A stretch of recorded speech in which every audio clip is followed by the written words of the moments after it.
From Wish TV and the All Indiana Podcast Network, this is the News 8 Daily 8 Podcast with Wish TV's Kylie Conway. A Wish TV News 8 update. Hi, this is Kylie Conway, and this is your News 8 Daily 8 for Monday, March 14th. A beautiful day in store after a chilly start, but we're going to have plenty of sunshine with temperatures inching towards 60 degrees. 3 Indiana college basketball teams are going to the big dance. Purdue, Notre Dame, and Indiana University. Purdue enters the NCAA tournament, the number 3 seed.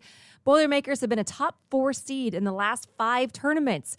The team made it to the Big Ten championship at Gainbridge Fieldhouse this weekend, came up short, losing to Iowa yesterday, but now they're focused on the big dance. Star Jaden Ivey weighed in on this year's draw. I'm not surprised at all. I'm just focused on playing. That's really all I'm focused on, and I just see on the TV just a lot of people counting us out already, so I'm not really, worried about what the people got to say, just, trying to get a win.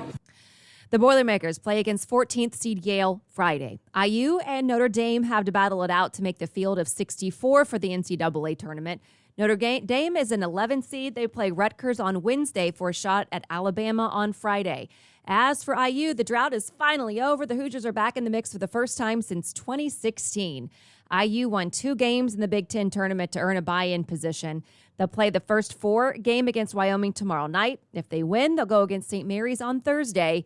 Now, IU head coach Mike Woodson has a message for fans. I think they're the best fans in the country, and we travel pretty large, so they'll be in Dayton supporting us, and hopefully we can give them something to truly cheer about.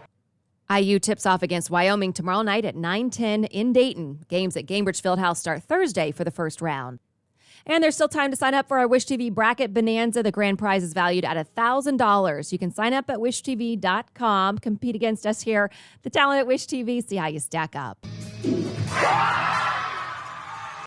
And the IUPUI women's team is headed to the NCAA tournament for the first time in program history. The Jaguars earned a number 13 seed by winning the Horizon League tournament.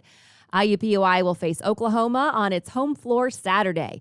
The winner faces either 5th-seeded Notre Dame or the University of Massachusetts.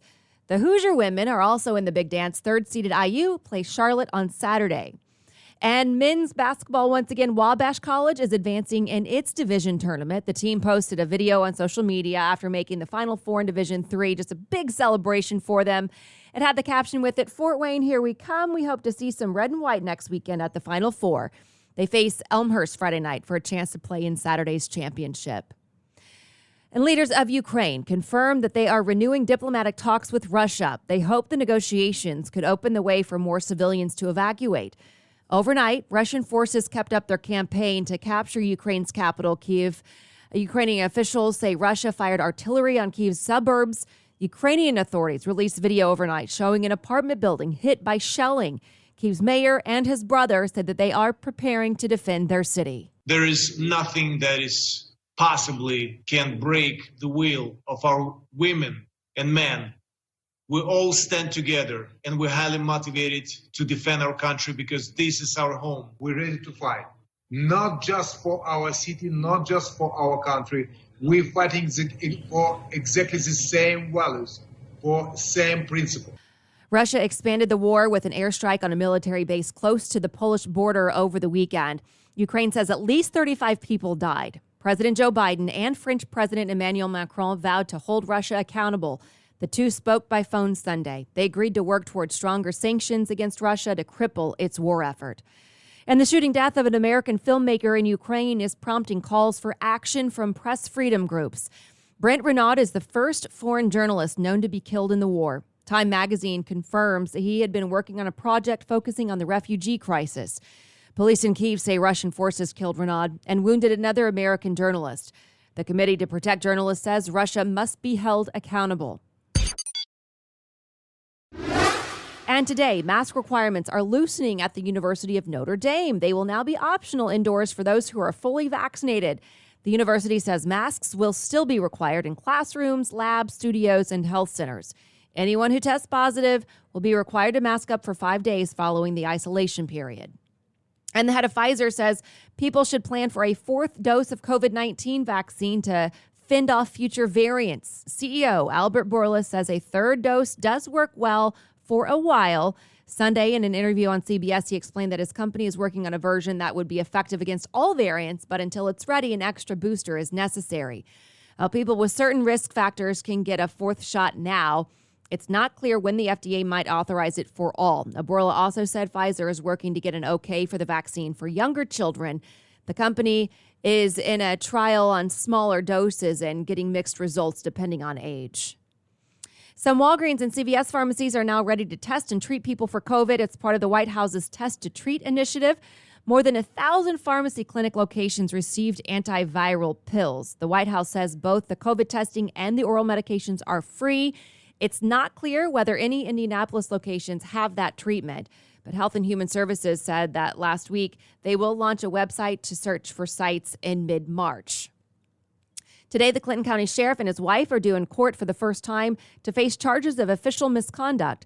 Sheriff Rich Kelly and his wife Ashley Kelly are accused of misusing jail commissary profits. Ashley Kelly is the matron of the jail. County commissioners have called the accusations extremely serious and very disturbing. Sheriff Kelly calls the charges nothing more than a political farce. The Kellys are scheduled to appear in the Clinton County Circuit Court at 11:30 this morning.